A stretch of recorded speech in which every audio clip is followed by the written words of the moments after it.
Bom dia, alunos do Colégio Futura, turma do 9º ano, professor Juan. Vamos para a nossa videoaula. Vamos lá, ó. Mapa do continente europeu. Nossa matéria é Europa, aspectos humanos do continente europeu. Nós vimos na aula passada a formação linguística, aonde nós vimos os povos eslavos, o latim, o céltico, o germânico, o albanês, grego antigo e os povos fino-húngricos. Então agora nós vamos ver um pouquinho a divisão regionais do velho continente. Sabemos que aqui nós temos as melhores qualidades de vida do mundo. O continente europeu é um espaço muito fragmentado, abarcando mais de 50 países, apesar da sua pequena extensão territorial, que só tem 10 milhões de quilômetros quadrados.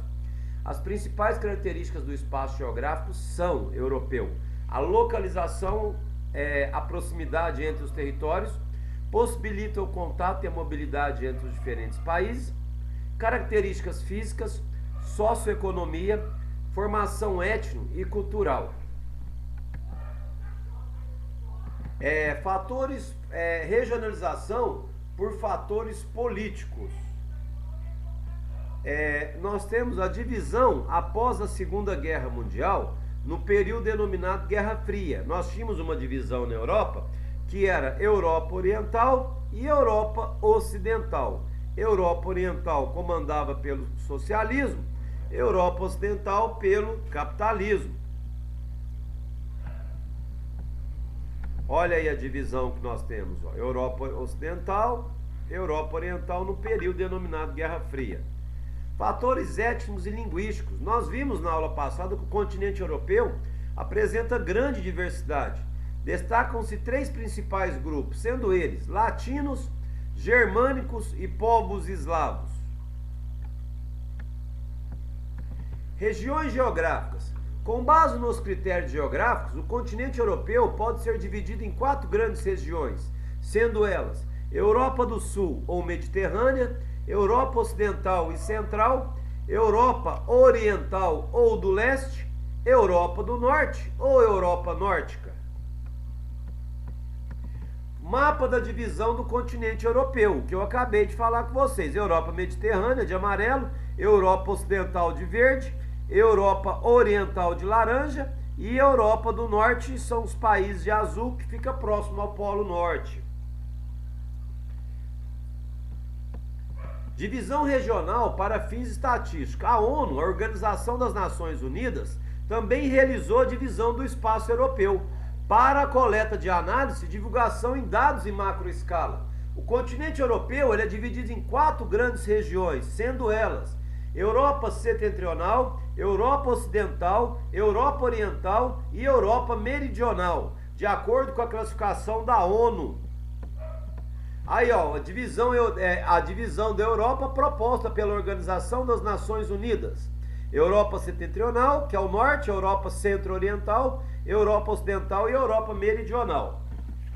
Nós vamos falar agora um pouquinho da densidade demográfica do continente europeu. Eu tenho aproximadamente dentro desse continente, ó, que é o continente europeu, aproximadamente nós vamos ter aqui 740 milhões de habitantes. A densidade demográfica, que é a divisão tamanho territorial pela população, nós vamos ter aqui quase 73 habitantes por quilômetro quadrado. Nós temos os melhores IDHs do mundo dentro do continente europeu. O crescimento vegetativo na Europa. Um dos grandes problemas da Europa é a taxa de natalidade muito baixa pelo controle familiar, pelo planejamento familiar, e o problema lá no futuro é a aposentadoria das pessoas idosas. Não tendo jovem, quem vai trabalhar para pagar a aposentadoria dos idosos? Isso não é só na Europa, isso é no mundo. Qualidade de vida. As melhores qualidades de vida nós vamos ter dentro da Europa, aonde nós vamos ter dados socioeconômicos em alguns países europeus. Índice de desenvolvimento humano, quase todos são elevados. O maior IDH do planeta é a Noruega, que fica no continente europeu, acompanhado da Suíça. Fluxos migratórios. O continente europeu é o continente mais procurado pelos imigrantes antes da pandemia do coronavírus. É um continente muito procurado porque aqui eu tenho a zona do euro. 27 países fazem parte da zona do euro. E o euro vale mais de R$5 que você tem no bolso, 1 euro. Então tem uma valorização muito grande. a urbanização. A urbanização é um dos grandes fatores do continente europeu, aonde nós temos aí o velho mundo, né? A Europa, a Ásia, a África, que começou a humanidade mundial. A partir desse momento aqui nós temos o surgimento da humanidade. Relembrando, a primeira revolução industrial aconteceu dentro da Europa, na Inglaterra, e os países europeus foram pioneiros no processo industrial. A Europa fez do hemisfério sul colônia de exploração econômica e povoamento na Europa. Esse é o motivo que eles hoje são desenvolvidos e nós somos emergentes ou subdesenvolvidos. Igual Portugal fez com o Brasil, de 1500 a 1822, pegou o nosso pau-brasil, cana-de-açúcar e todo o ouro. Hoje nós estamos numa miséria total e eles estão na luxúria total. Então aqui eu vou parar a nossa aula de hoje, vou passar para vocês agora a tarefa. Eu quero a leitura do livro 2, Aspectos Humanos do Continente Europeu, página 338, até a página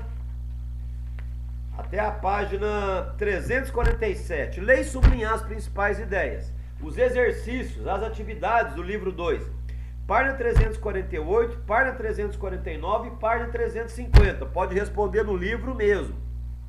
Eu vou jogar essa tarefa só para o dia 28, que vai ser na quarta-feira, que eu estou pedindo um excesso a mais de página para leitura e exercício. Vocês podem mandar para mim no dia 28, das 7 da manhã à meia-noite, qualquer momento, via WhatsApp. Estamos torcendo, rezando para as aulas retornarem o mais rápido possível. Eu conto com vocês. Façam as tarefas, estudem, tenham um bom final de semana e fiquem todos com Deus. E muito obrigado.